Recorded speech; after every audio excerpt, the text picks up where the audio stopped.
சண்டைக்கோழி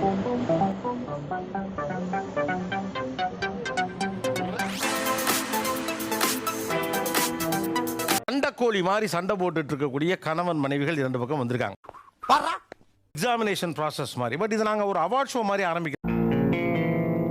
ஏய், என்னை வச்சு ஒன்னும் காமெடி பண்ணல. ஒரு சின்ன சண்டை லைட்டாக போயிட்டே இருக்கும். அவங்க கிச்சன்லேருந்து பேசிகிட்டே இருப்பாங்க, எனக்கு கேட்காது. இது என்ன பிரமாதம்? அதுக்காக நான் சண்டை போடுவேன். ஆனால் அவர்கிட்ட ஒரு பவர் இருக்குது. என்னன்னா அப்படியே மேனிப்புலேட் பண்ணி என்ன நானா தப்பு பண்ணங்கிற மாதிரியே ஃபீல் பண்ண வச்சிருவார் சார். ஓ, குரலி வித்தையா? இது நீ பண்ணாமல் இருந்தா நான் அது பண்ணியிருக்க மாட்டேன்ல அப்படின்னு என்ன ஏன் பக்கம் திருப்பி விட்டுவார். அப்புறம் எனக்கு தோணும், ஓ நம்ம தான் அப்படி பண்ணிட்டோமோ அப்படின்னு ஒரு கில்ட் வந்துடும். என்னது இது? ஆக்சுவலா சண்டை நடக்கும். சண்டை நடக்கும் போது நம்மள அடிச்சிட்டு அவங்க அழ ஆரம்பிச்சிருவாங்க. கொஞ்சம் ஓவரா தான் போய்கிட்டு இருக்கோமோ? போவோம். என்ன பண்ணிடுவானுங்க? இல்ல சார், ஆக்சுவலா வந்து எனக்கு அடிச்சமே அப்படிங்கிற கவலை கிடையாது. அதுக்கெல்லாம் இருக்க மாட்டேன். அதுக்கு ஒத்த ரோசா பிள்ளைய ரொம்ப அற்புதமா வளர்த்திருக்கு. ஐயோ அம்மா இங்க பாருங்க, என்ன அடிக்க. அங்க யாருமே இருக்க மாட்டாங்க. இப்படி ஊரை கூட்டிட்டு இவரு ஐயோ நான் இன்னும் கையா வைக்கல, இவ கத்துறா இல்லைன்ட்டு அப்போ நான் 2 அடி எக்ஸ்ட்ரா அடிச்சிருவேன்.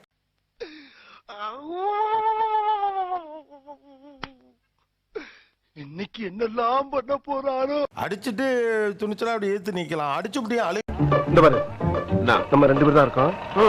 டீசெண்டா முடிச்சிட்டு அப்படி வரக்கூடாது. அவங்க கில்ட் ஆகணும். நம்ம பண்ணமா இல்ல அவ பண்ணாலான்னு புரிய குழப்ப ஸ்டேஜ்லயே வச்சிருக்கணும். ஜப்பான்காரன் என்னென்னமோ கண்டுபிடிக்கிறா, நான் எதை கண்டுபிடிச்சிட்டு வந்துக்குது பாரு. உங்களுக்கு கார்ட்டூன் பிடிக்குமா சார்?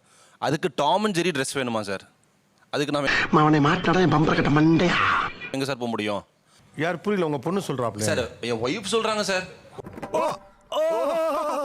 பிளே ஸ்டேஷன் கேட்டது நான் விளையாண்டு கெட்டு போயிடும்னா வேலை செய்யல. வெட்டிங் ஆனிவர்சரிக்கு வாங்கி தரேன்னு சொல்லியிருக்கேன். இல்ல நான் என்ன கேட்கறேன், நீங்க 2 பேருமே திருந்துங்கிறேன்.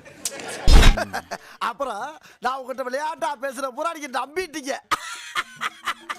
ஐயோ, அந்த எக்ஸிட்ல புக் பண்ணிட்டு இப்படியே தான் சார் உட்கார்ந்துட்டு இருக்கேன். எவ்வளவு பேர் போயிடுவாங்க? எவ்வளவு பேர் அப்படி போயிடுவாங்க? ஒரு 4-5 பேர். அவ்வளவுதான். மோசமான ஆள். நாங்க ரொம்ப கேவலமான ஆளு. கேவலமான ஆளுனா எந்த லெவலுக்கு இறங்கி அடிமட்ட வரைக்கும் போய் அலசுவோம். சரி, இப்போ நீங்க சண்டை போடுறதுல எத்தனை சீன் கட்டாச்சு?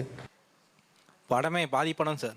அவர்கிட்ட சண்டை போடும்பொழுது சீன் போனது பிரச்சனை. காலங்காத்தால உனக்கு குறவழி வரைக்கும் சோத்த போட்டு வண்டியில ஏத்திட்டு வந்ததுக்கு உன்னால என்ன பண்ண முடியுமோ அதை பண்ணிட்டேன்.